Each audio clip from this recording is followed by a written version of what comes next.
Crianças, o jantar tá pronto. Ah, tem fruta, tem pão. Mamãe, quando o papai chega, estou morrendo de saudades. É verdade, mãe. Já faz muito tempo que papai foi para Jerusalém.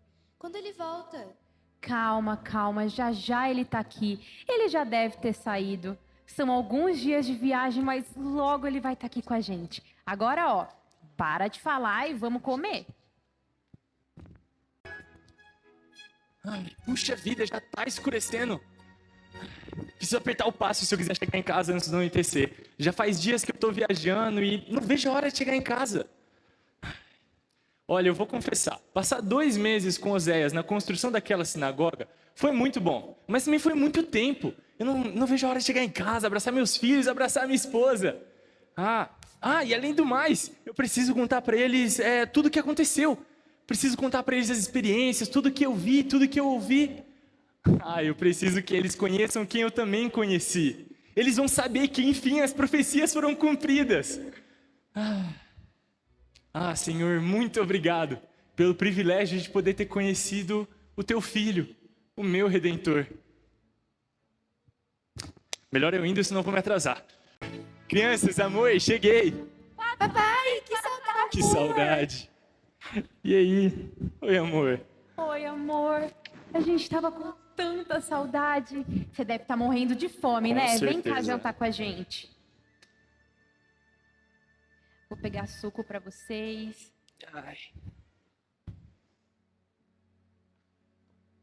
Olha o Alexandre.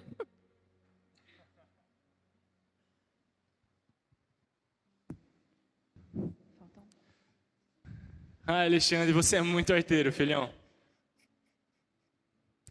Nossa, amor, vou confessar, essa comida, de verdade, tá... assim, 1000 vezes melhor do que eles serviam pra gente nas estalagens de Jerusalém. Amor, de verdade, também foram tempos muito difíceis.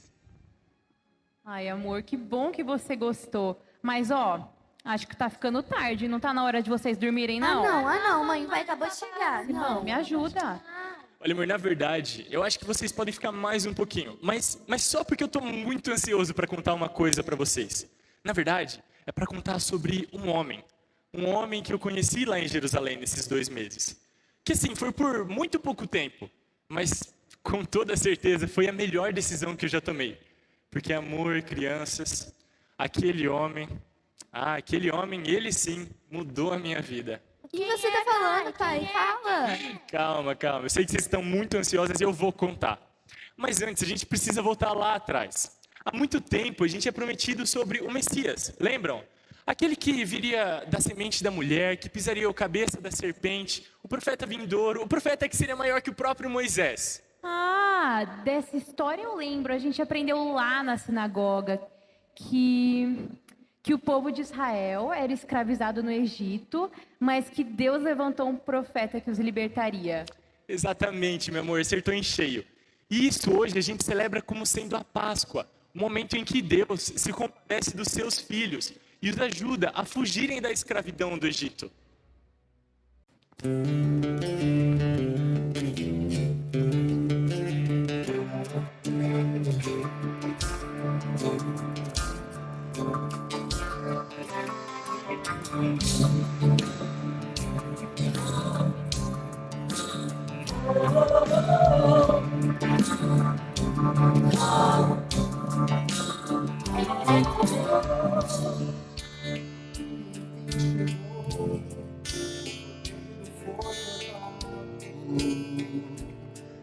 Ele veio pra nos visitar.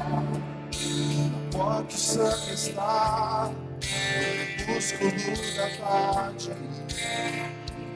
Ele veio pra nos libertar. Todo escravo será livre, nenhum choro se ouvirá. Toda fome saciada, nossa voz ele ouviu. Toda bênção, nossa força e canção, grandes coisas ele fez.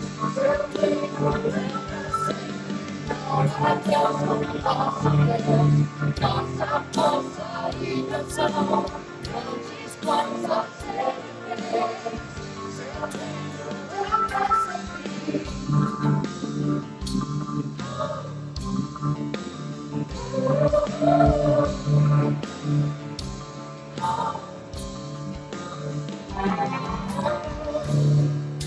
A cruz do sangue está, sexta-feira à tarde. Pra nos salvar, Esmagado o filho foi, sacrificado.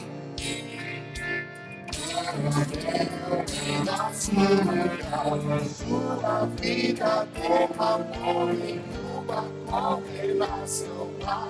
A montanha da cadeira, nosso lar, Deus está. Deus, nosso Deus, nossa força e canção, grandes coisas Ele fez, seu reino é pra sempre. A Deus, nosso Deus, nossa força e canção, grandes coisas Ele fez, seu reino é pra sempre. Pra nos dar sua doce graça, nos trouxe a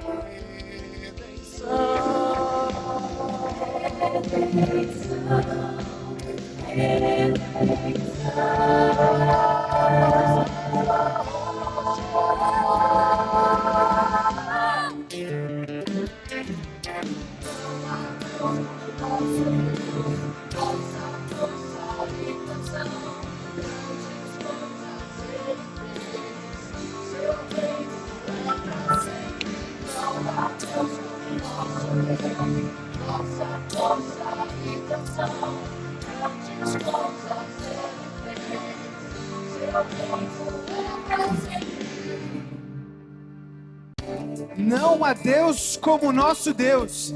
Esse era o brado de vitória que o povo de Deus declarava ao longo da saída do Egito.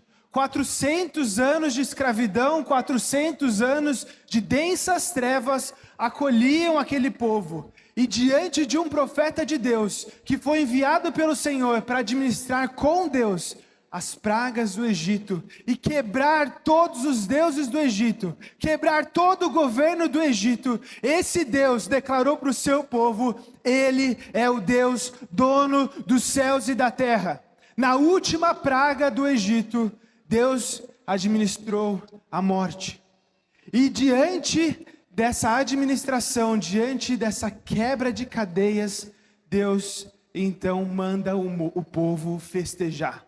Uma festa de esperança acolhia cada casa de hebreus. Todos da casa do Senhor matavam um cordeiro, sacrificavam a Deus, colocavam o sangue na madeira das suas portas e declaravam que aquela casa servia ao Senhor. Uma noite de festa, uma noite de grande esperança, esperando a declaração do rei do Egito. O povo está liberto. Diante dessa história, de uma libertação que veio de Deus, que quebrou todos os deuses do Egito, que quebrou todo o governo do Egito, nós só podemos entender o verdadeiro Cordeiro. Jesus é o verdadeiro Cordeiro. O sangue não está mais nos umbrais da porta, o sangue está na cruz. Cristo Jesus é a única esperança que Deus administra no coração da humanidade.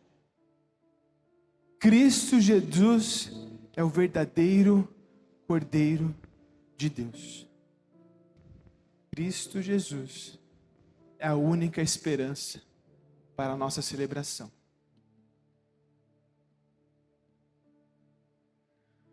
Ai, papai, eu amo quando a gente se lembra do que Deus fez pelo nosso povo no Egito. Me faz me sentir muito amada e confiante de que Ele nos ama. Ah, filha, que bom que você se sente assim. Papai também se sente assim. Mas, amor, o que isso tem a ver com o que você quer contar pra gente que aconteceu em Jerusalém? Amor, simplesmente o que aconteceu foi que eu conheci o homem, o Messias. O quê? O Messias? Olha, eu sei que parece loucura, calma que eu vou explicar. Logo quando a gente chegou em Jerusalém, estava rolando muitos boatos sobre um tal de Jesus que se auto-intitulava Filho de Deus. E a gente achava que, pô, loucura isso. Era um bando de lunáticos querendo criar uma nova religião, mas eram tantas histórias, tantas experiências, tantas coisas que estavam acontecendo. Quando a gente foi ver, ele estava curando, fazendo milagres, multiplicando pães e peixes para uma multidão. Ele estava atendendo pelos samaritanos e ressuscitando pessoas dos mortos. Uau! Ressuscitando mortos, pai. Incrível, né, filho? Tudo que ele estava fazendo. Mas, se você olhasse ali pelo fundo, você conseguiria ver que ele estava provocando algum pessoal. Pessoal, assim, um pouco importante. Mas, enfim, tudo mudou quando a gente estava caminhando lá no Mercadão e a gente olha para a entrada da cidade, um bando de pessoas, tudo ali aclamando alguém. Eu falei, meu, o que é isso? Eu fui lá ver. Quando a gente chegou lá, vocês não vão acreditar. Simplesmente era o próprio Jesus Cristo entrando na cidade, montado em um jumento. E na hora que eu bati o olho naquilo, eu já lembrei do profeta Zacarias, que ele prometeu no seu livro que o nosso rei, que seria justo, o nosso rei que nos salvaria, ele entraria na cidade, montado em um jumento. Mas o que você fez, pai? Olha, filha, a gente acabou tendo que seguir ele só por um pouco de tempo. Mas foi a melhor decisão que a gente já tomou. Porque além da gente ver Cristo explicando como nenhum outro rabino jamais nos ensinou, a gente viu ele realizando realmente milagres, ensinando-nos profecias, fazendo curas. Ah, filha, ali eu tive certeza, mas certeza mesmo, de que eu estava diante de alguém que era muito mais importante.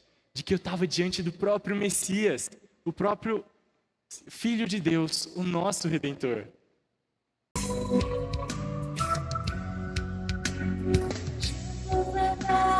Por toda parte fazendo bem, curando os doentes e expulsando os demônios também. Ele contava as boas notícias da salvação que Deus tem, o amor, a paz, o perdão dos pecados, descanso para os cansados.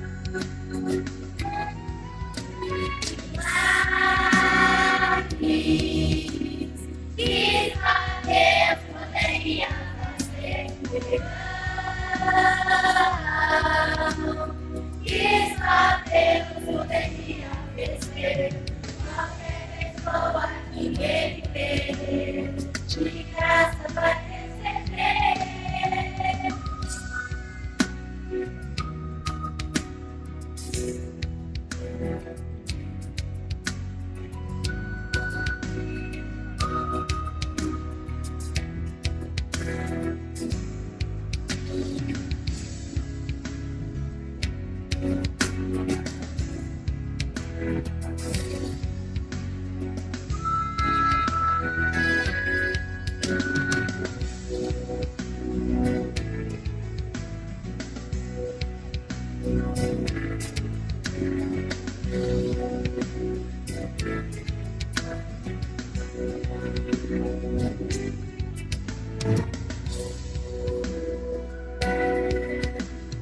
Jesus andava por toda parte fazendo bem,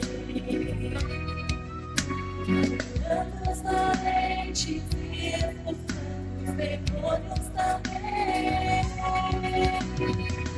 Ele contava as boas notícias da salvação que Deus tem, o amor, a paz, o perdão dos pecados, descanso para os cansados.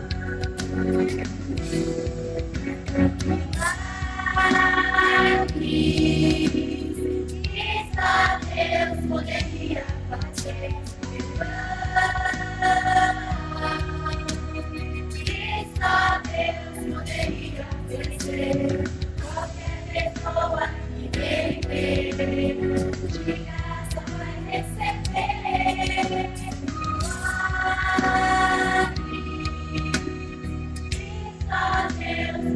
poderia fazer.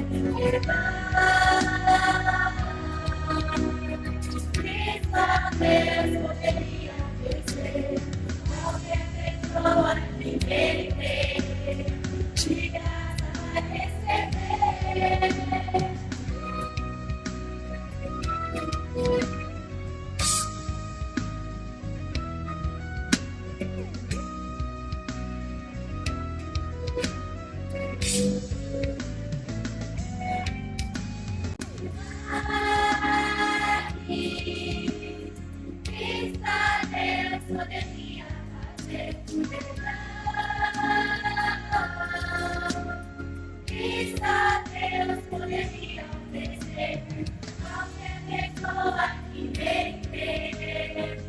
graça vai receber.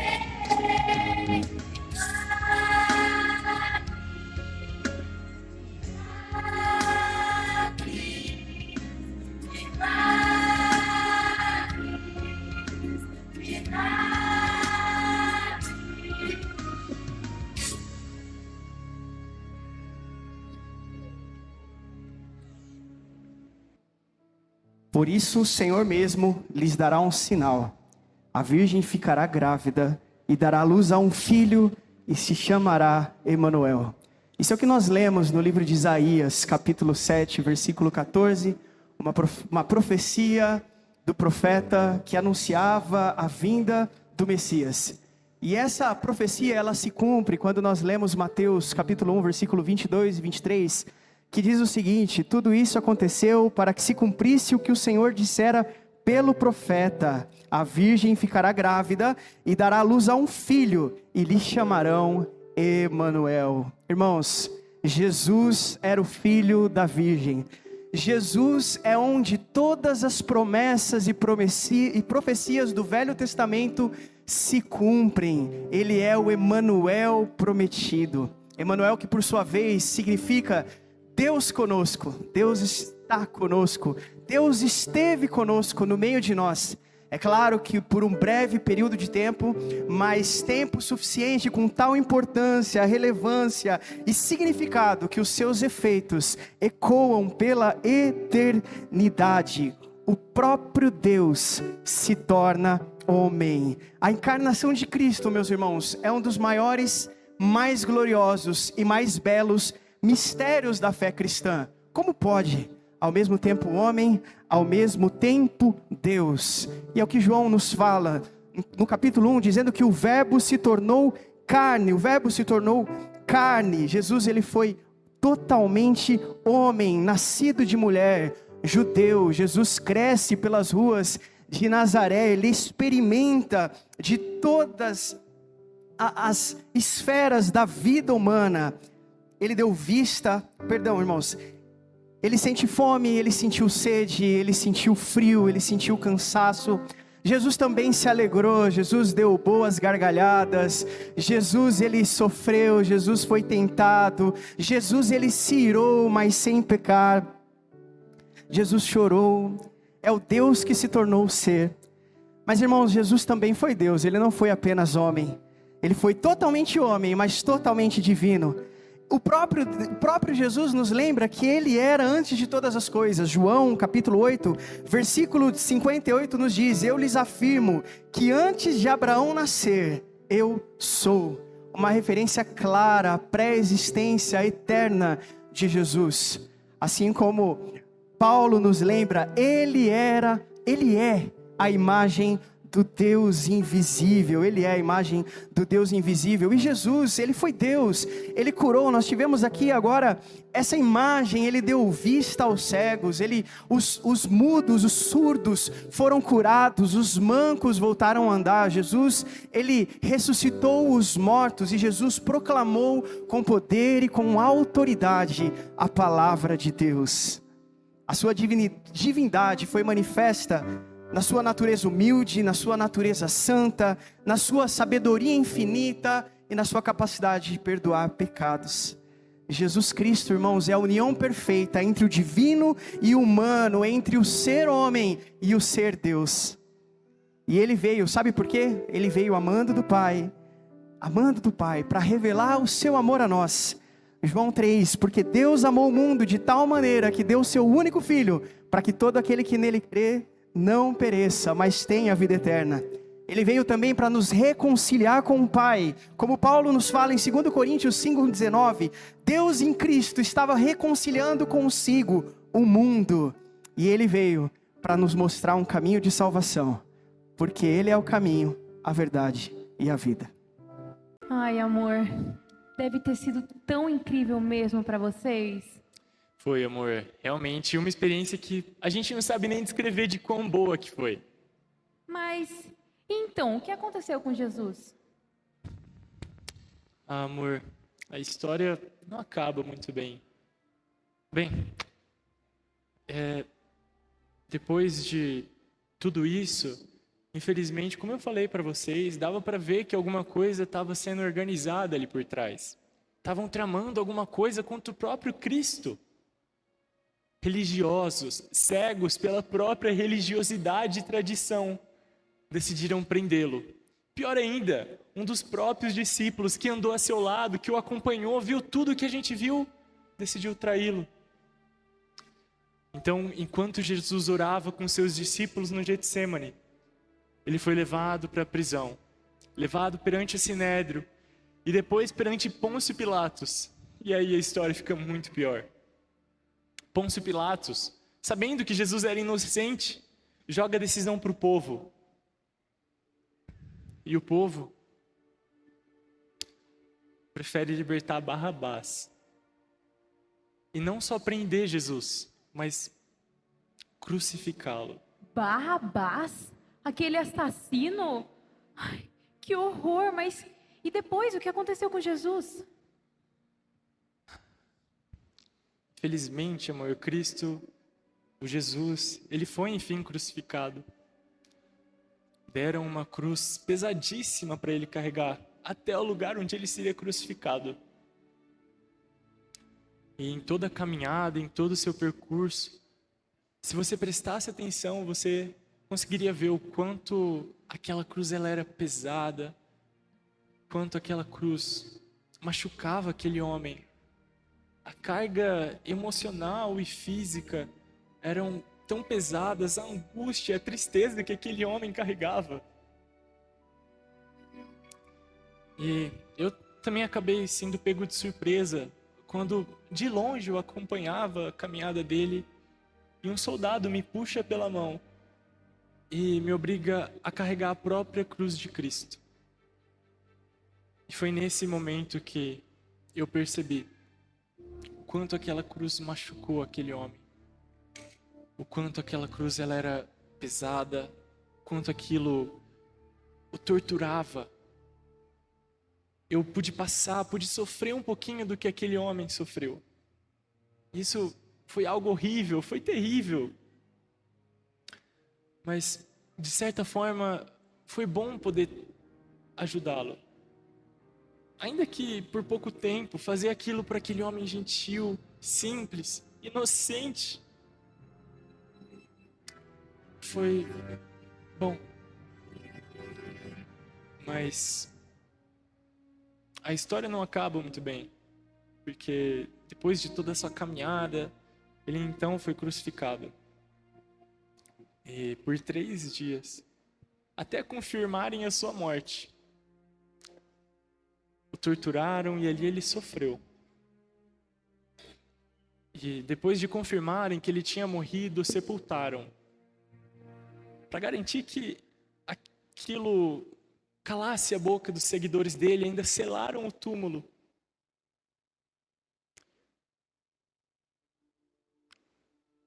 E ali eu me entristeci. Porque aquele que eu achei ser o Messias, aquele que eu achei que traria nossa salvação, ele havia sido morto. E pelo seu próprio povo.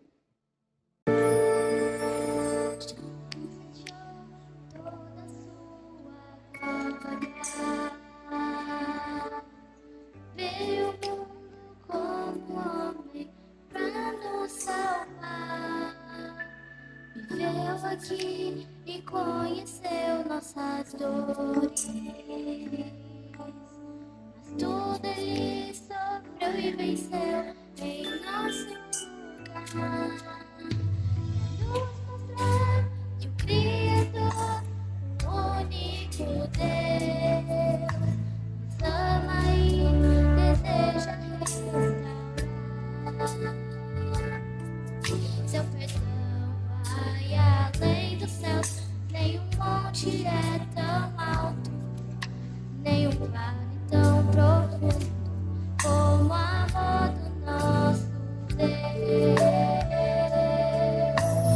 Grande, tão grande, alto, tão alto, fundo, profundo, é maior que o mundo, mas é pequeno, cabe lá dentro do coração de quem se entrega ao Salvador.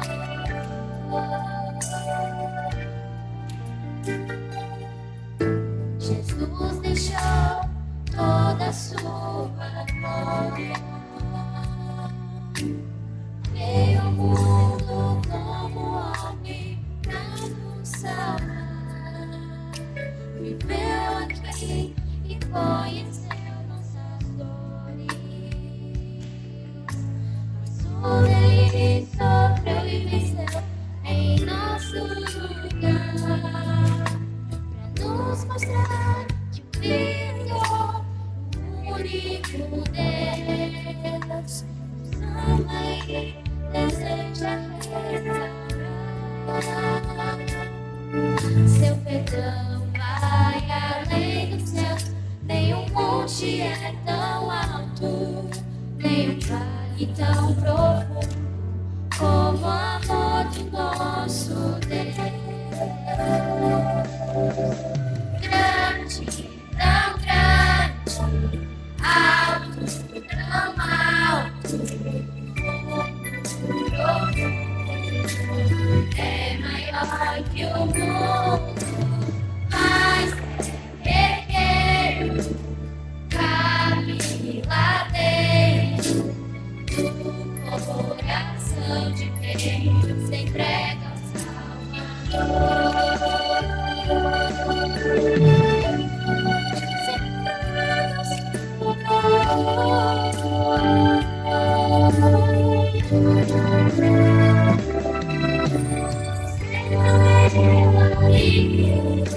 Precisa abrir o seu coração e receber o amor de Deus, se entregando a Jesus.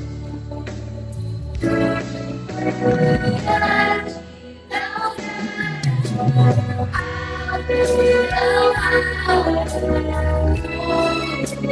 profundo, é maior que o mundo, mas é pequeno, cabe lá dentro do coração de quem se entrega ao Salvador. Grande, tão grande, alto, tão alto, profundo, é maior que o mundo, mas é pequeno, lá dentro do coração de quem se entrega ao Salvador. Seu perdão vai além do céu, nenhum monte é tão alto, nenhum vale tão profundo como o amor do nosso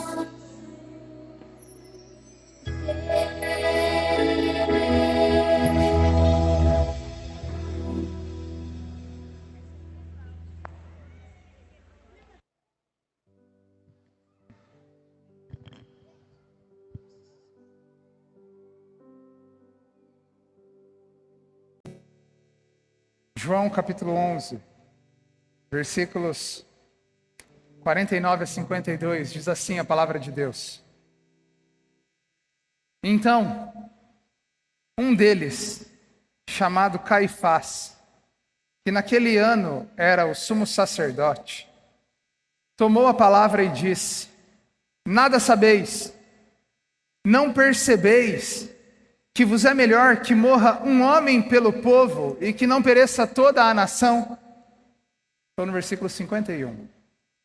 Ele não disse isso de si mesmo, mas sendo o sumo sacerdote naquele ano, profetizou que Jesus morreria pela nação judaica, e não somente por aquela nação, mas também pelos filhos de Deus que estão espalhados, para reuni-los num povo. Quero orar com você. Nosso Deus, obrigado por tudo aquilo que temos visto e ouvido nessa noite. Obrigado, Senhor, pela Tua palavra ministrada aqui de tantas maneiras. Nós estamos, Senhor, diante da Páscoa cristã. E queremos que nesse tempo, ó Deus, o Senhor fale ao nosso coração para a glória do Teu nome. Amém. Amém. Você conhece essa obra de arte colocada na tela? Sem dúvidas, você conhece essa obra de arte colocada na tela. Mona Lisa. É Mona Lisa a obra de arte mais famosa e valiosa de todo o mundo. Não há quem não conheça a Mona Lisa. A Mona Lisa, ela é valiosa e muito cobiçada em todo o mundo, porque deixou as suas marcas na história. Uma dessas marcas foi o grande movimento que ela criou na arte renascentista no seu tempo. Quando Leonardo da Vinci desenhou Mona Lisa, ele trouxe consigo técnicas inovadoras da pintura renascentista. Uma dessas técnicas é o tal do esfumato. A possibilidade de você colocar tons sobre tons de uma maneira em que você não percebe e aquilo parece uma foto real. Mona Lisa também ficou conhecida na história por seus enigmas e mistérios. Ninguém sabe precisar perfeitamente quem era essa mulher. A maioria vai dizer que Mona Lisa era a esposa de um comerciante comum dos dias de Leonardo da Vinci na Itália. Mona é a abreviação de Madonna, senhora em italiano. Lisa o seu nome, a Dona Lisa. Mas há quem diga que Mona Lisa era uma amante de Leonardo da Vinci, que ele não contava para ninguém e deu um jeito de prestigiá-la ao fazer essa pintura. Há quem diga, inclusive, que não, que Mona Lisa é o próprio Da Vinci travestido. Há também quem diga que a partir de Mona Lisa nós podemos criar grandes filosofias ou então nos deparar com mistérios da matemática e da geometria. Há quem a partir de Mona Lisa crie filosofias esotéricas, palavras de sabedoria. Mas você precisa concordar comigo que isso tudo pouco importa para a nossa vida prática, não é mesmo? E daí? E daí? Você e eu até podemos, talvez uma minoria aqui hoje, eu não faço parte dela, contemplar e saber admirar um quadro como Mona Lisa. Mas e daí? Que isso importa na minha e na sua vida na prática? Que isso importa naquilo que nós faremos após esse culto, durante essa semana, diante dos nossos problemas? Como Mona Lisa resolve os meus traumas e tragédias? E daí? Sabe, o meu receio nessa noite é que existam pessoas no nosso meio que tratem esse lindo quadro que estamos pintando da Páscoa como um quadro igual a Mona Lisa. Nós estamos pintando nessa noite com muita excelência e beleza. Como eu me sinto santamente orgulhoso de fazer parte dessa igreja contemplando uma cantata tão linda.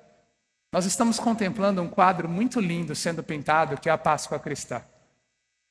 A partir desse quadro temos vários princípios sendo afirmados, uma história sendo contada, implicações para mim e para a sua vida, mas eu temo, sinceramente, que existam pessoas entre nós que tratem o quadro da Páscoa cristã como nós devemos tratar a Mona Lisa.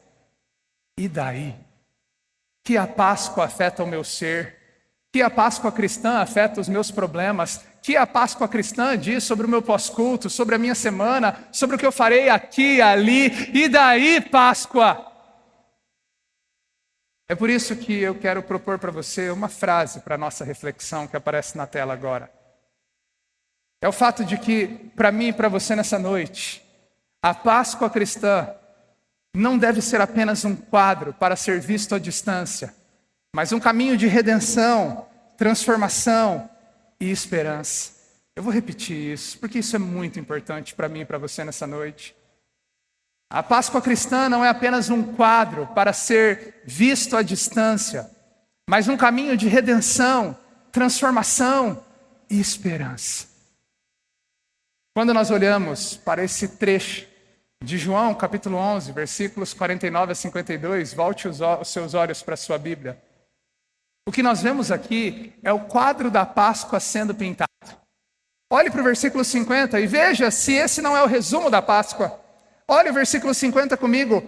Não percebeis que vos é melhor que morra um homem pelo povo e que não pereça toda a nação? Essa é a Páscoa. Um homem sendo entregue por toda a humanidade, para que a humanidade não pereça, mas tenha a vida eterna. Um homem sendo sacrificado pelos pecados de muitos, para que esses muitos se rendam a ele e sejam salvos. O versículo 50 resume para nós, pinta um quadro para nós, afirmando o que é a Páscoa. Mas é interessante que nesse texto, nós temos duas maneiras de enxergar esse quadro pintado pela Páscoa. A primeira maneira que nós temos de enxergar esse quadro da Páscoa sendo pintado no versículo 50 é a maneira de Caifás. Quem está proferindo as palavras do versículo 50 é esse homem famoso no seu tempo, sumo sacerdote em Israel, chamado Caifás. O contexto desse texto que nós lemos é um contexto onde Jesus está causando um certo rebuliço. Nós estamos há uma semana nesse texto da Páscoa cristã, que foi quando Jesus de fato morreu e ressuscitou. Jesus causou um rebuliço por um dos seus maiores milagres, que foi ressuscitar Lázaro. Você vê isso no capítulo 11. Um homem levantou entre os mortos pelo poderoso nome de Jesus.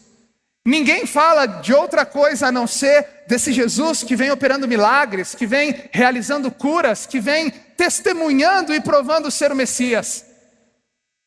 E isso, para os judeus, ou para a liderança judaica da época, causa provocações muito grandes. Essa conversa que está acontecendo no capítulo 11, versículos 49 a 52 do Evangelho de João, é uma reunião do Sinédrio. O Sinédrio era um conselho com as principais autoridades do povo judeu. Você vê isso no versículo 47, se quiser passar os seus olhos aí. O Sinédrio está preocupado, a liderança judaica está preocupada, porque Jesus está causando um alvoroço e eles estão correndo risco. Se esse Jesus ficar muito famoso e criar um grupo de líderes fanáticos que vão de fato segui-lo, ele vai trazer problema para a gente. Nós, os judeus, hoje, temos o nosso templo, temos a nossa liberdade religiosa. Os romanos que dominam, eles nos liberam. Em alguma medida, nós podemos aqui, como sacerdotes, como mestres da lei, coordenar o nosso povo judeu. Mas se esse Jesus continuar causando esse rebuliço que ele está causando, vai ficar ruim para nós. Nós podemos perder os nossos privilégios como judeus. Ele pode causar uma revolução. Nós podemos perder o templo. Nós podemos perder a nossa glória. Então Caifás, esse crápula, manipulador, bandido, tem uma ideia. Por que não permitir que esse homem morra e na sua morte nós vamos passar por um tempo de alvoroço, mas com o tempo isso tudo se apaga e a nossa nação judaica é protegida, a nossa liderança continua protegida. É melhor matarmos ele e nos proteger do que deixarmos ele vivo e trazermos problema para nós. É isso que está contando o versículo 50. Caifás, como eu disse, era um sumo sacerdote dos seus dias. O sumo sacerdote era a figura religiosa mais importante em Israel. Ele era o grande intermediador entre Deus e o povo. O sumo sacerdote, na época, era o responsável por conduzir a adoração do povo, por analisar os sacrifícios, por analisar se a palavra estava sendo pregada, por analisar se tudo estava andando nos mínimos detalhes. E aquele homem, o grande responsável pela adoração, era um homem corrupto, um homem que estava tramando no sinédrio o derramamento de sangue, sangue inocente. Era um homem juiz da sua própria justiça e juiz da sua própria retidão, condenando Jesus sem haver sequer em suas mãos qualquer pecado ou crime que ele havia cometido. O quadro da Páscoa para Caifás era um quadro onde ele estava gloriando ou se gloriando da sua própria justiça e retidão. Esse homem está tramando, e é a partir daqui que os judeus decidem apresentar Jesus a Pôncio Pilatos, o imperador romano, e crucificarem Jesus.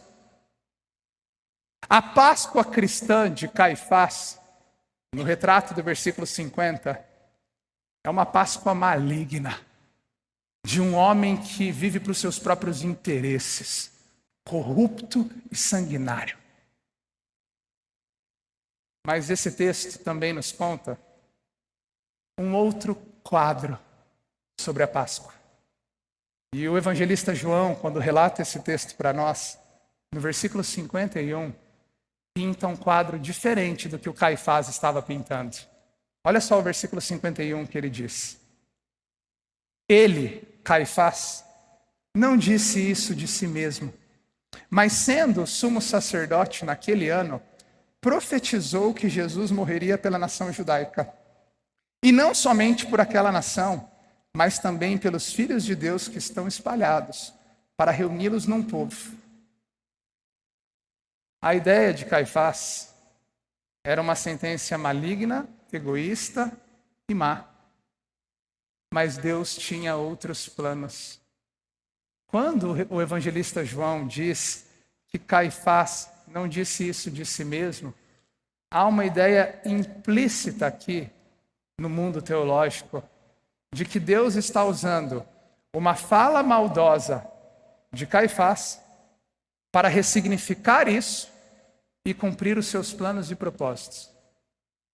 Assim como um dia Balaão, no Antigo Testamento, se levantou para profetizar contra o povo de Deus, e Deus tornou aquelas profecias em bem para o seu povo, Deus está pegando as palavras maldosas do quadro maligno pascal de Caifás e está tornando essas palavras uma grande profecia.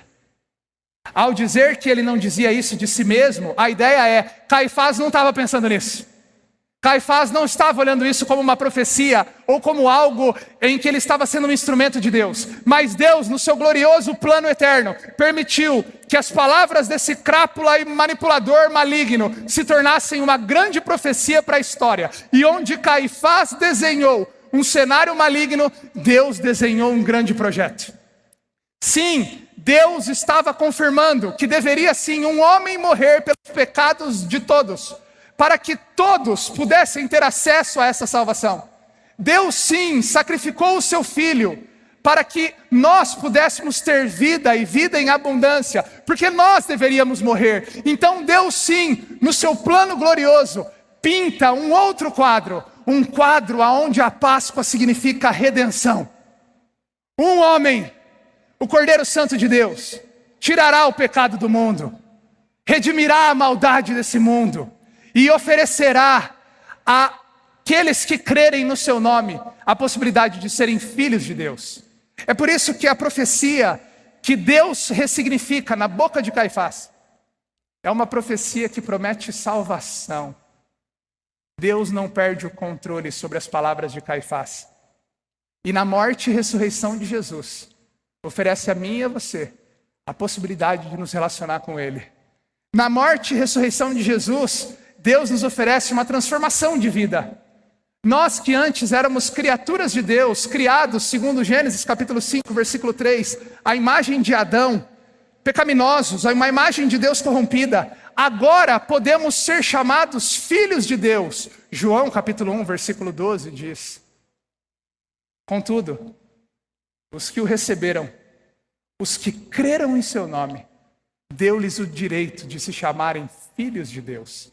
A Páscoa cristã vem contar essa história de que você e eu podemos nos relacionar com Deus, mas existe um caminho, existe a verdade e a vida, e você e eu só podemos nos relacionar com Deus pela exclusividade de Jesus.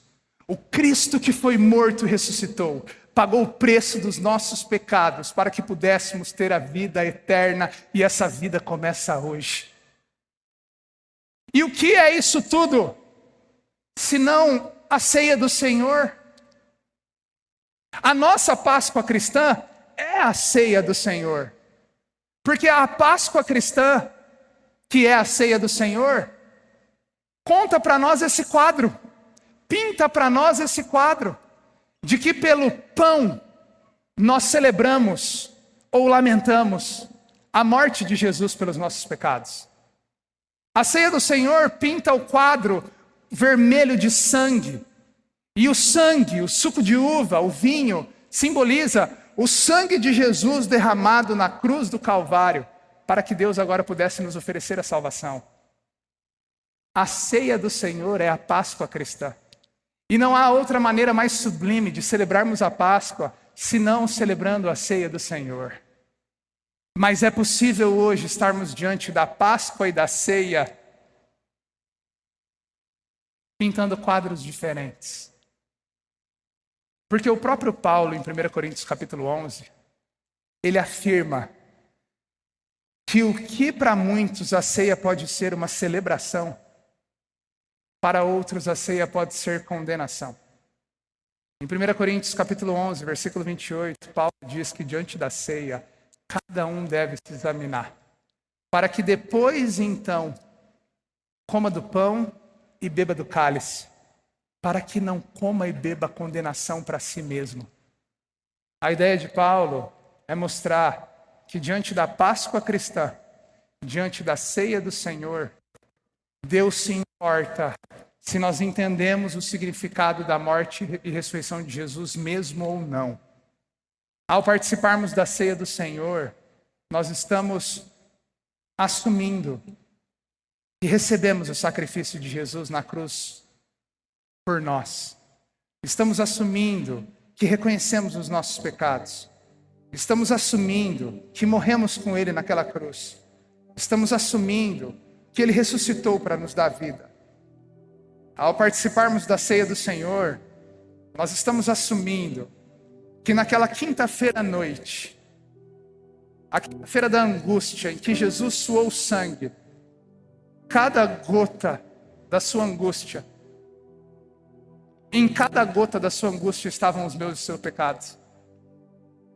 Em cada gemido de dor ao ser açoitado na sexta-feira, eram os meus e os seus pecados que estavam Jesus. Ao tomar da ceia do Senhor, nós estamos nos lembrando que aquele sábado de silêncio foi um sábado de luto, aonde nós deveríamos morrer. Ao tomarmos a ceia do Senhor, nós estamos enxugando lágrimas e estamos cantando e gritando aleluia, porque no domingo Ele ressuscitou, e Ele ressuscitou para que você e eu tivéssemos vida e uma nova vida. E isso muda tudo, porque Jesus vive, você e eu devemos ser diferentes. Porque Jesus vive e agora nós somos filhos de Deus, não mais criaturas imperfeitas. Isso muda o meu casamento. Isso muda as minhas práticas, a minha angústia, a maneira como eu encaro a minha dor, porque Jesus vive, eu não sou mais o mesmo, Cristo vive em mim, as coisas velhas já passaram e tudo novo se fez. E se antes eu considerei a Cristo em uma perspectiva humana, agora eu rendo tudo diante dele, eu vivo para a glória dele, eu me humilho diante dele. Senhor, eu recebo o teu sacrifício na cruz e eu me lembro que a minha vida é para a tua glória. A Páscoa cristã precisa ser pintada nessa noite. Não como um quadro a ser visto à distância, mas como um caminho de redenção, transformação e esperança. Quem pode participar da ceia do Senhor? Segundo a Bíblia, aqueles que pertencem à nova aliança, aqueles que entenderam o que é a salvação em Jesus, que entenderam o que é a conversão em Jesus e entregaram as suas vidas para Jesus. E aqueles que têm buscado evidenciar isso de maneira prática em todas as áreas da sua vida. Porque nós não somos salvos pelas obras, mas elas testemunham sobre a nossa salvação. Eu quero convidar você a baixar sua cabeça e fechar os seus olhos. E eu quero convidar você a se examinar agora. Eu quero convidar você a pensar sobre que quadro a Páscoa significa para você. Um quadro de condenação, e você precisa hoje de arrependimento? Ou um quadro de salvação, onde você pode dizer aleluia, louvado seja Deus pela vida em Cristo Jesus?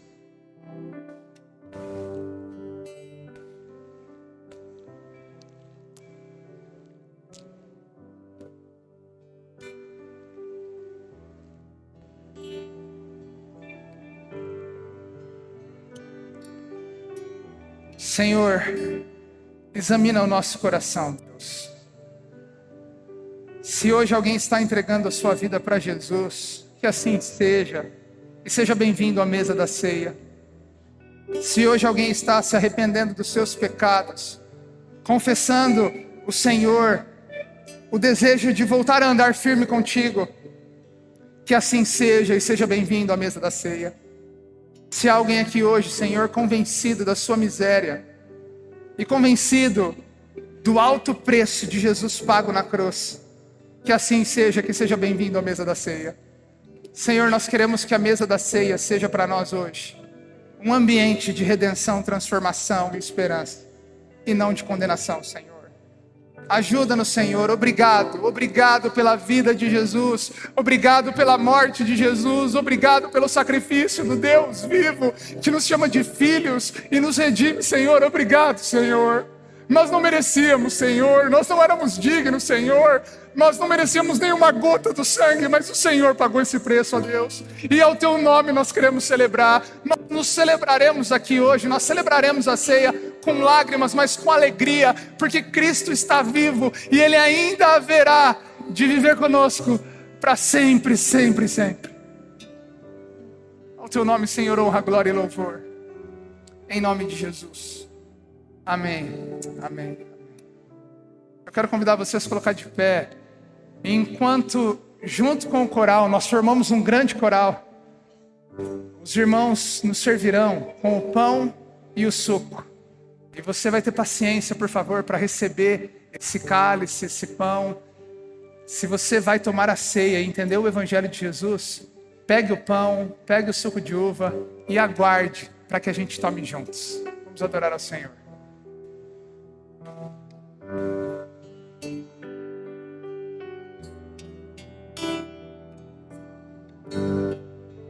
Graças eu te dou, Pai, pelo preço que pagou, sacrifício de amor que me comprou, ungido do Senhor, pelos cravos feitos. Tuas mãos, oh meu Senhor, amor-me a mente e coração, e deu perdão, restaurou a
Enquanto os irmãos continuam sendo servidos, eu quero convidar você a cantar.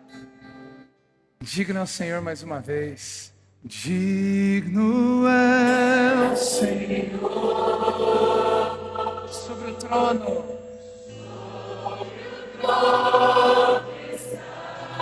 Soberano Criador.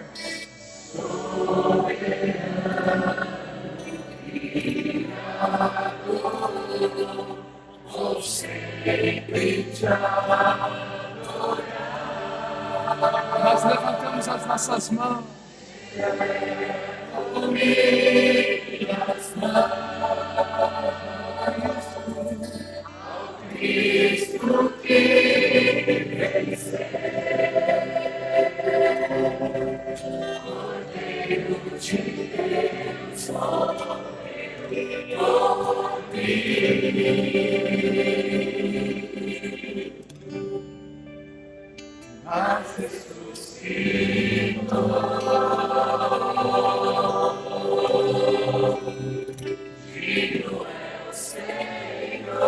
Mas ressuscitou, vamos dizer, mas ressuscitou. Mas ressuscitou. Digno ao Senhor. Digno é o Senhor. Mas ressuscitou, vamos dizer isso, mas ressuscitou. Mas ressuscitou.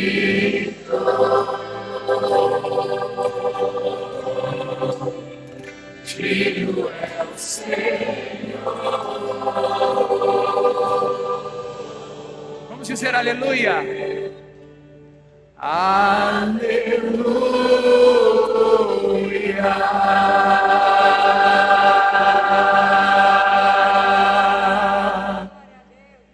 Glória a Deus. Aleluia.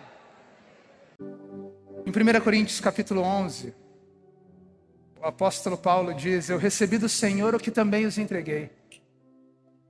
E o Senhor Jesus, na noite que foi traído, ele tendo dado graças, tomou o pão e disse: esse é o meu corpo que é dado em favor de vocês. Comam desse pão, parafraseando, em memória de mim. Você pode servir do primeiro elemento, pão, sirva-se do pão. Da mesma maneira, Jesus tomou o cálice, diz o apóstolo Paulo, e disse: esse é o cálice da nova aliança que eu faço no meu sangue.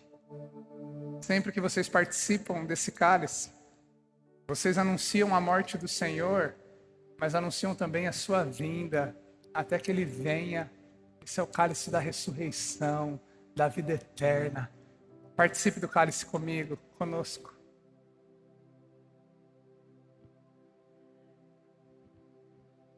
Nós não podemos deixar de curvar os nossos joelhos no chão em oração.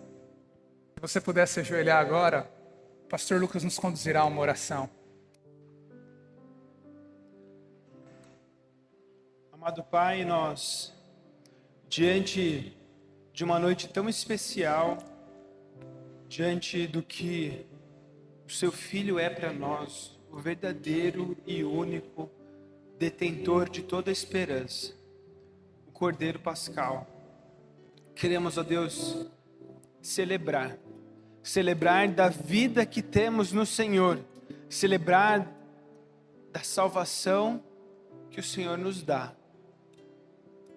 De forma graciosa, o Senhor nos concede essa bênção, Deus, nós somos gratos ao Senhor, Pai. Deus, eu clamo pela nossa igreja, pelo coração de cada pessoa aqui presente, de cada pessoa que está nas suas casas, acamados ou impedidos de estar aqui nessa noite.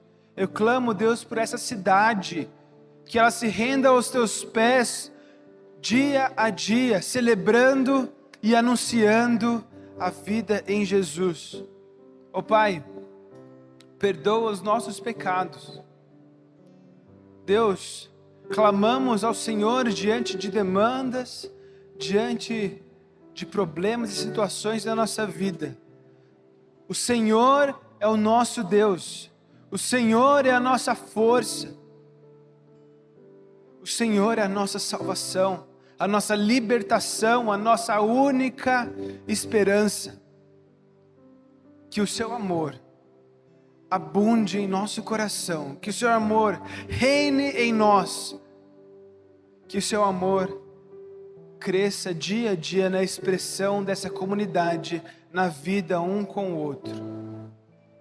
Queremos, ó Pai, te louvar e agradecer por essa mesa farta que hoje nos encontramos ao Senhor, mesa de salvação, mesa de graça. Em nome de Jesus. Amém.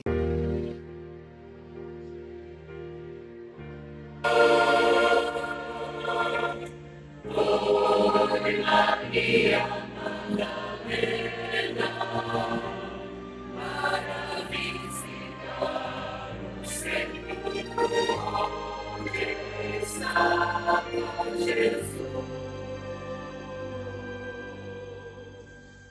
No meu silêncio, me levar em meu Senhor, qual um cordeiro pra sofrer terrível dor. Mesmo inocente assim, a boca não abriu,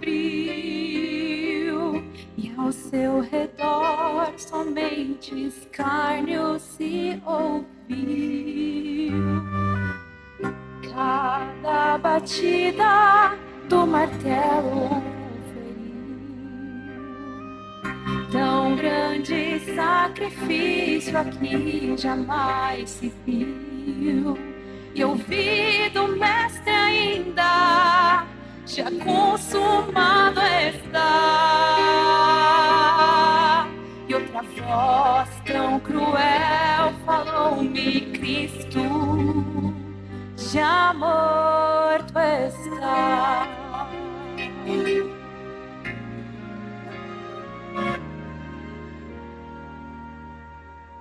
Mas ressurgiu, claro como a luz, eu posso ver meu Rei em grande glória. Se ressurgiu, foi pra nos salvar. Ele escreveu de amor a linda história.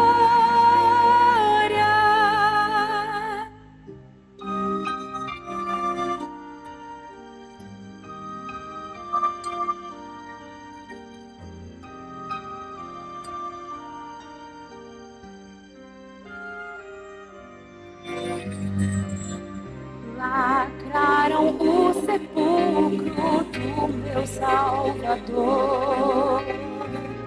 Eu vi também soldados muitos ao redor. Mas quando a tumba abriram, surpresa foi então.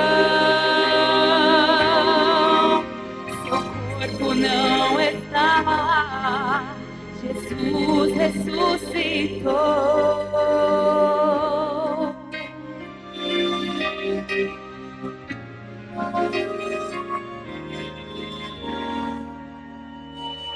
Mas ressurgiu, claro como a luz, eu posso ver meu Rei em grande glória. Se ressurgiu pra nos salvar, Ele escreveu de amor a linda história.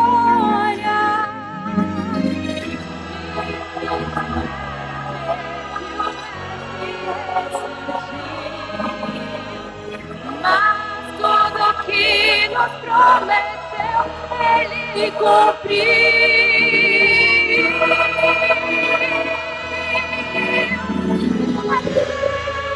Surgiu, claro como a luz, eu posso ver meu Rei em grande glória. Se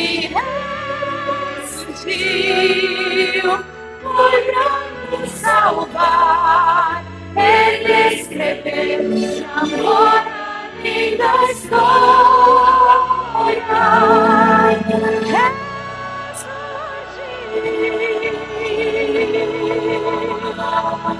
Glória como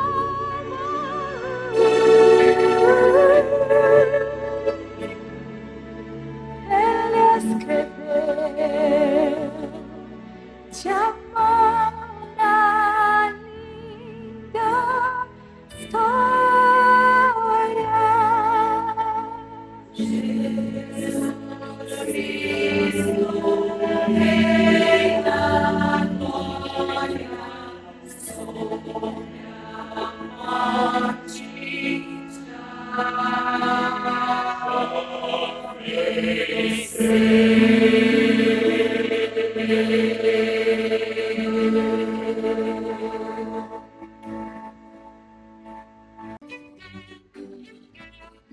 Ah, estrada comprida que não acaba mais. Bom, preciso manter o foco. Tenho que chegar até o Simão. Ele saiu mais cedo e não viu nada do que aconteceu. Ele não vai acreditar. Quando eu contar para ele que o Messias ressuscitou, Simão não vai nem acreditar. Glória a Deus. Simão? Oi, casa. Simão? Tio? Tio Oséias? Oi, crianças. Oi, Alexandre. Oi, tudo bem? Como vai? Como vai? Que você tá fazendo aqui? Oi, Salomé, como vai? Oi, Simão, como vai? Oi. Calma. Meu sobrinho, antes de qualquer coisa, eu preciso te perguntar. Você realmente acredita em milagres? Você tá maluco, tio? O que aconteceu? Calma, meu jovem. Eu tô aqui porque Jerusalém anda muito agitada. Algumas notícias difíceis de explicar e de acreditar. E são essas notícias que eu vim te trazer. São notícias sobre Jesus. Lembra aquela vez que ele falou assim: destruam esse templo que em 3 dias eu o levantarei? Ele não estava falando de templo, não estava falando de pedra, não estava falando de prédio. Ele falava de si mesmo, Simão. Que cabeça tola minha. Tio, não dá pra entender nada. Explica isso direito. Não tô entendendo. Calma, jovem. Olha só. O maior de todos os milagres aconteceu. Domingo pela manhã, algumas mulheres foram levar perfumes no túmulo de Jesus. Quando elas chegaram lá, a pedra que tapava o sepulcro não estava mais lá. A tumba estava vazia, Simão. Cristo ressuscitou. O Messias vive, bem do jeito que ele tinha falado que ia acontecer, Simão. Você tá de brincadeira, né? E eu brinco com coisa séria, menino. Só se fala disso naquela cidade. A primeira conversa é que ele apareceu primeiro para algumas mulheres, depois para os seus discípulos e depois para pessoas mais próximas. Eu não acreditei de começo, sabe? As semanas começaram a passar, ele foi aparecendo cada vez para mais e mais pessoas, até que você pode me chamar de mentiroso, Simão, mas eu o vi, aquele Jesus que nós conhecemos, o Messias, na minha frente, Simão. Ele está vivo. Cristo ressuscitou. Glória a Deus por isso. Caramba, tio, que notícia incrível, maravilhosa. Eu sabia que eu não estava errado. É maravilhoso. As pessoas disseram que depois de mais algum tempo, ele subiu de volta aos céus. Mas o mais importante, aquela notícia que eu vim realmente trazer, é que antes de subir, ele deixou uma promessa para nós. Uma promessa de que ele voltaria para levar o seu povo eleito. Buscá-los para viver uma vida com ele. Uma vida eterna de paz, sem dor, sem choro e sem sofrimento. Tio, quando ele volta? Pequeno Alexandre, infelizmente nós não sabemos ainda, nem o dia e nem a hora. Mas nós confiamos no nosso Deus, sabemos que ele virá nos buscar. Oséias, a gente conheceu o Messias, a gente conheceu o nosso Redentor, nosso Salvador. Glória ao Senhor por isso. Muito obrigado por esse privilégio, Pai. Mas quando ele vem? Minha filha, eu não sei, tio Oséias não sabe, ninguém sabe. Mas se ele prometeu, eu tenho a certeza que ele vai cumprir. O que nos resta agora é esperar. Mas, tio Oséias, agora eu quero que você me conte tudo o que aconteceu. Vamos lá.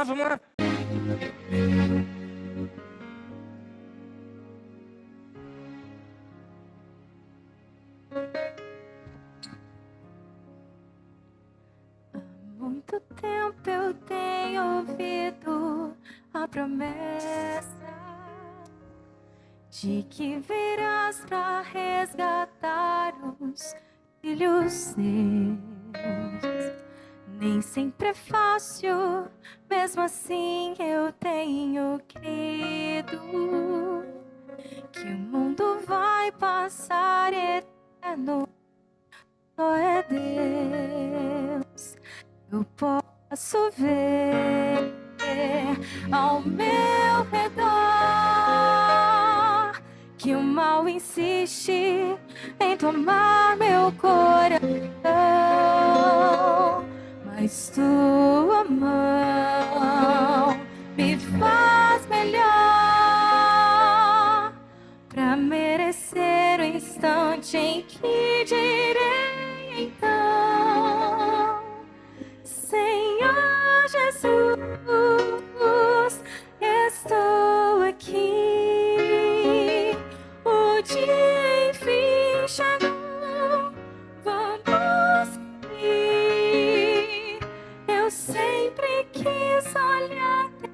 rosto, como agora. Me leva para o céu, vamos subir.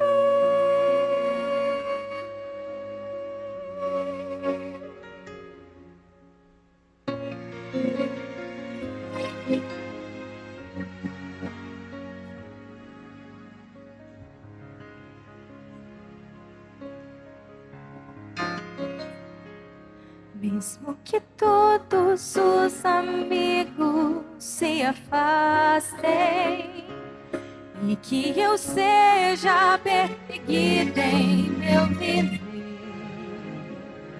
tua presença em minha vida é o que importa. Tenho a certeza de que não vou perecer. Eu posso ver ao meu redor que o mal insiste em tomar meu coração, mas tua mão me faz amar pra merecer o instante em que direi então: Senhor Jesus, estou aqui. Hoje vou sofrer.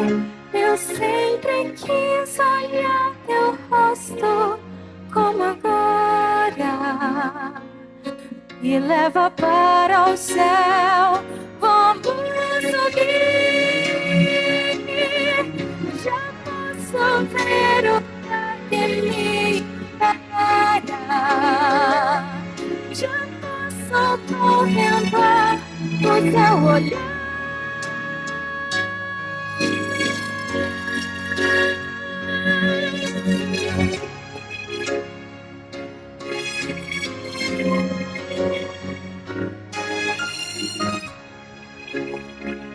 Eu sempre quis olhar teu rosto, como agora. Me leva para o céu, vamos subir. Senhor Jesus, estou aqui. Onde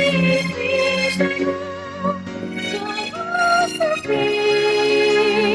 Eu sempre quis olhar teu rosto, como agora.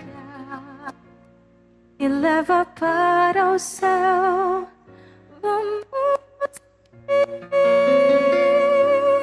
Me leva para o céu, vamos subir.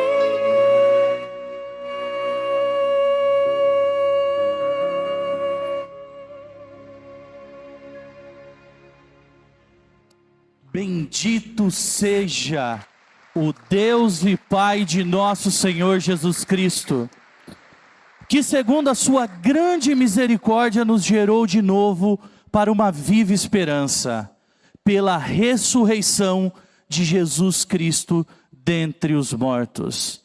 Aleluia, meus irmãos. Cristo está vivo. A morte não o segurou.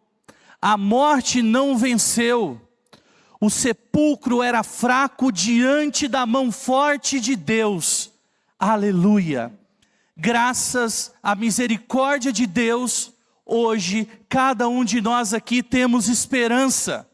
Graças à sua misericórdia, nós temos a esperança de uma vida ao lado do nosso Senhor. Mesmo que nós não sabemos como seja esse céu, que nós não consigamos o imaginar, mas uma convicção nós temos: nós estaremos lá, junto desse Cristo ressurreto.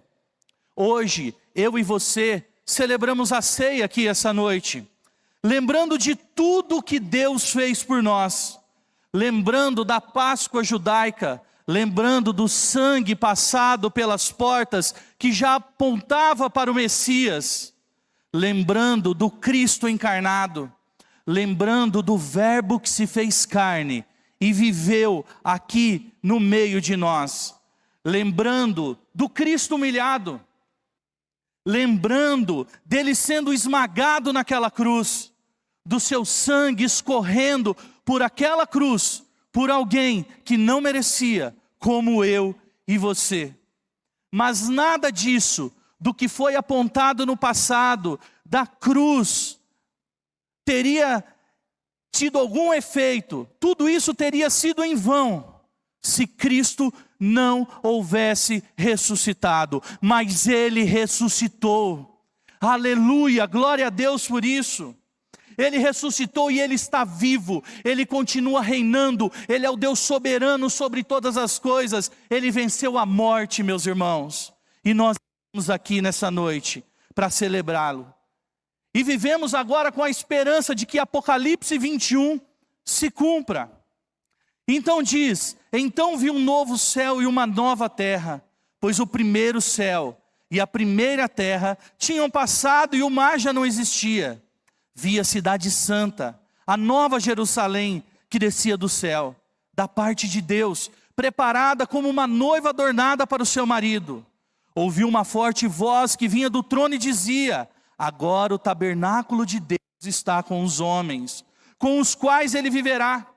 Eles serão os seus povos, o próprio Deus estará com eles e será o seu Deus. Ele enxugará dos seus olhos toda lágrima, não haverá mais morte, nem tristeza, nem choro, nem dor, pois a antiga ordem já passou. Aquele que estava sentado no trono disse, estou fazendo nova todas as coisas, e acrescentou, escreva isto, pois estas palavras são verdadeiras e dignas de confiança. Disse-me ainda, está feito, eu sou o alfa e o ômega, o princípio e o fim. A quem tiver sede, darei de beber gratuitamente da fonte da água da vida.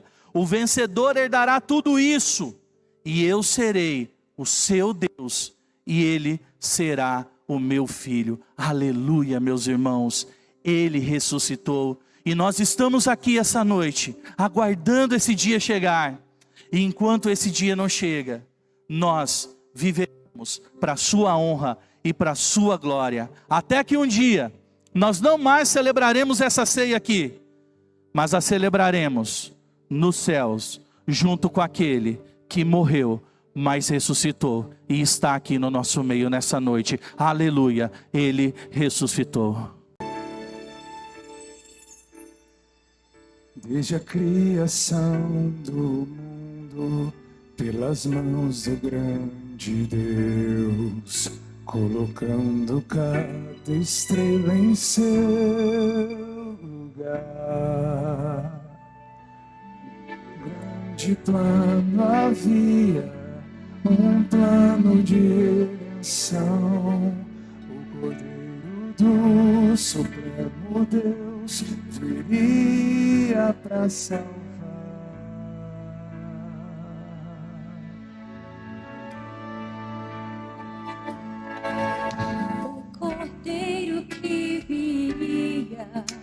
Era o próprio Filho seu, era o plano para o mundo libertar.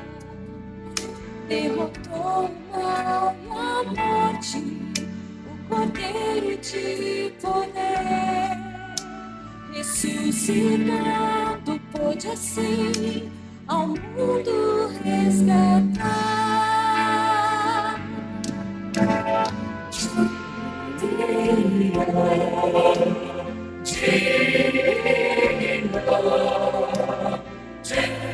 O Cordeiro de Deus,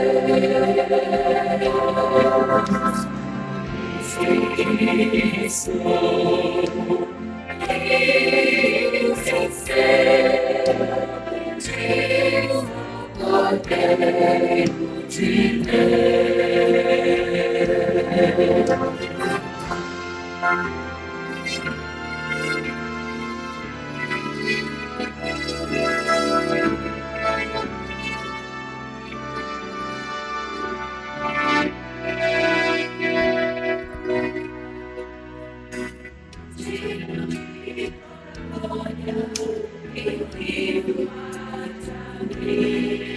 Só existe um e não há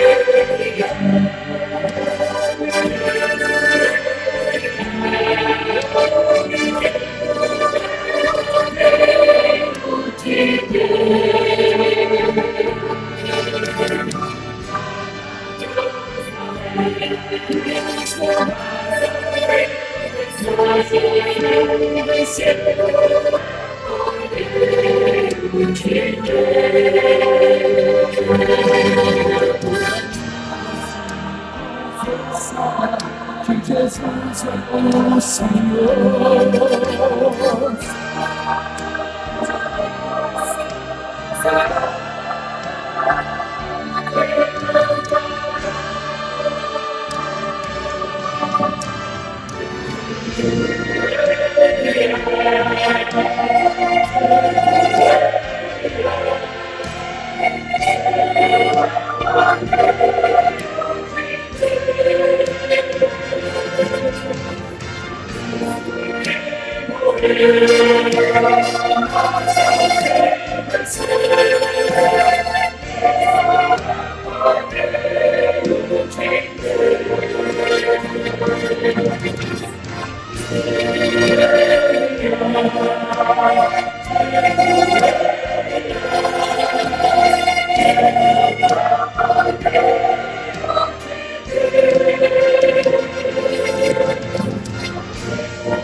Eu quero convidar vocês a colocar de pé e aplaudir ao Senhor mais forte nessa noite. Vamos aplaudir a Jesus.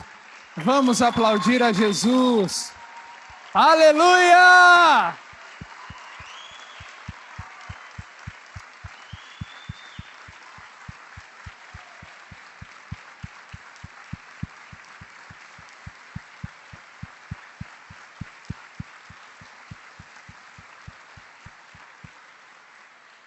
Irmãos queridos, nós não podemos deixar de agradecer as tantas pessoas que se envolveram para essa noite tão maravilhosa. Foi uma noite maravilhosa, não foi? Vocês não têm ideia de quantas pessoas se envolveram para nos servir nessa noite. Tem gente há muito tempo quebrando a cabeça, ralando, perdendo sono, trabalhando e se empenhando, orando para que tudo isso aconteça. Há muito mais do que pessoas que aparecem aqui à frente. Há pessoas nos bastidores se dedicando imensamente para que tudo isso aconteça. Mas nós queremos dar toda a honra e glória, e todo o louvor àquele que é digno ao Senhor, que é sobre quem cantamos nessa noite.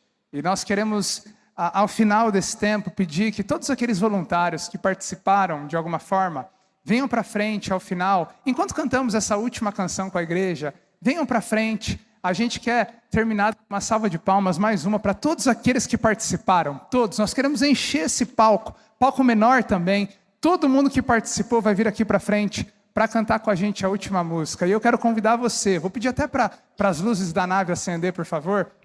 Nós vamos agora encerrar esse culto cantando: abram-se os portais, abram-se ó portas, para que entre o Rei da Glória. O que cantaremos agora está no Salmo 24, e é uma convocação para que você e eu façamos caminho, preparemos caminho para o Senhor, Deus de todo o universo. Vamos encerrar esse culto cantando, com alegria, celebrando e adorando o seu nome. Eu convido você a cantar, bater palma e adorar Jesus conosco, enquanto todos aqueles que participaram vêm para cima. Vamos lá.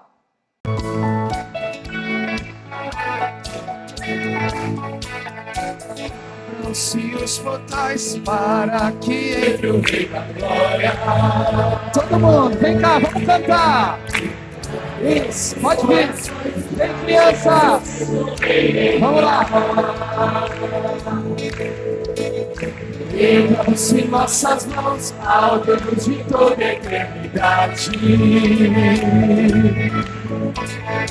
Ergam-se os corações ao que no alto também. Vamos cantar, adore! O que é que virá? Toda a terra o adora, toda a criação proclama a glória de Deus. O que é que virá? Toda a terra o adora, toda a criação clama a glória de Deus. Com as palmas. Se tiver mais gente, vem também. Teatro, todo mundo que participou. Vamos cantar.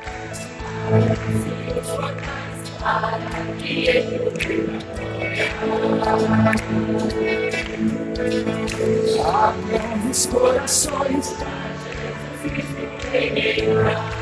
Erga suas mãos e adora Jesus.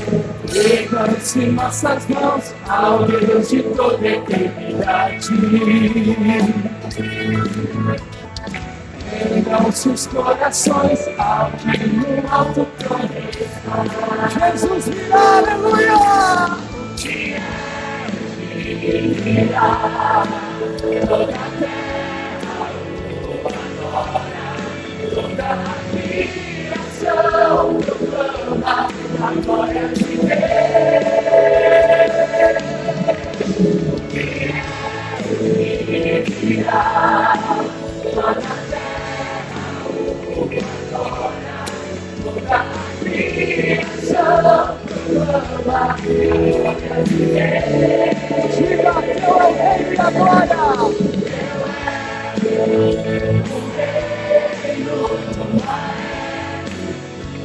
Glória para sempre, sempre.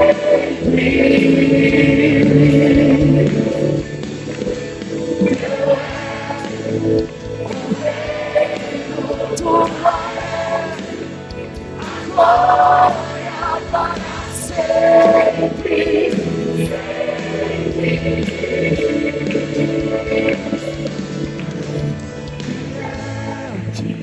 virá toda a terra adora, toda a criação a glória de Deus. O que é o que virá? Toda a terra o adora,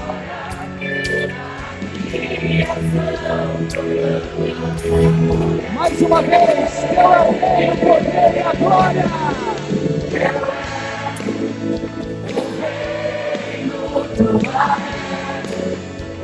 A glória para sempre, sempre.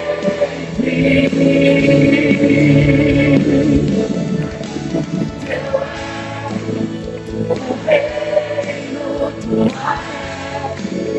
A glória para sempre, sempre.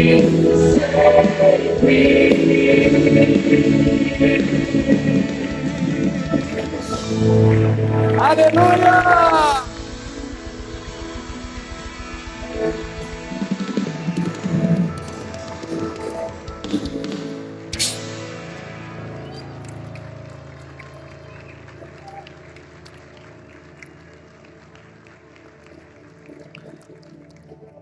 Essa é a nossa oração.